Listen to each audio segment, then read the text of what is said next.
बघूयात पुढची बातमी। मनसेचे माजी नगरसेवक आणि कट्टर मनसैनिक म्हणून ओळखले जाणारे संतोष धुरी भाजपात जात आहेत। आज दुपारी 1 वाजता भाजपात ते पक्षप्रवेश करणार आहेत। अमित साटम यांच्या उपस्थितीमध्ये संतोष धुरी हे भाजपात पक्षप्रवेश करणार आहेत। संतोष धुरी यांनी मुख्यमंत्री देवेंद्र फडणवीस यांची भेट घेतली। मुंबई महापालिका निवडणुकीच्या तोंडावरती आहे, त्यामुळे आता मनसेला मोठा धक्का मानला जातोय। मला मेसेज टाकतात तिकडून, त्यांचाही मेसेज आला लगेच की त्यांना घेऊन या उद्या। त्याप्रमाणे मी काल जाऊन भेटलो त्यांना, त्यांची सदिच्छा भेट घेतली। अर्धा तास गप्पा झाल्या, बरं वाटलं भेटून, चांगल्या गप्पा झाल्या।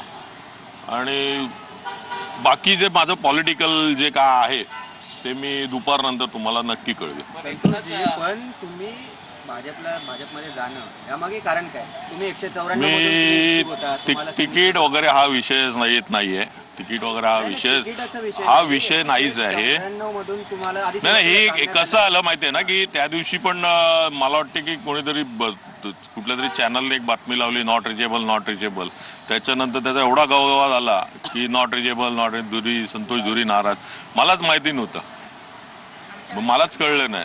त्याप्रमाणे म्हणजे उगाच एखादं बोलतात ना की नाराज झाला अशी बातमी बनवणं, हे पण चुकीचं होतं। मी काय नाराज वगैरे निवडणुकीच्या याच्या कारणाने वगैरे नाही। आणि जे काय आता जे पॉलिटिकल जे आहे, म्हणजे जी दिशा असेल माझी किंवा का असेल, ते मी दुपारी नक्की तुम्हाला कळवेन। मला थोडा वेळ द्या।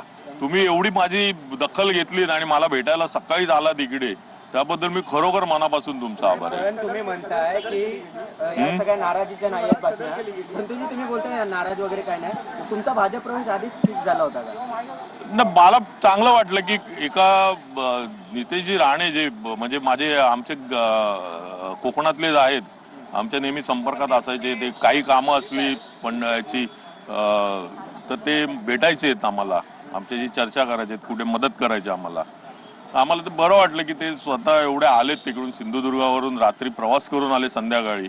आणि तसेच परत सकाळीच त्यांची दुसऱ्या दिवशी वॉरंट होता त्यांच्यावर सिंधुदुर्गामध्ये कोर्टामध्ये,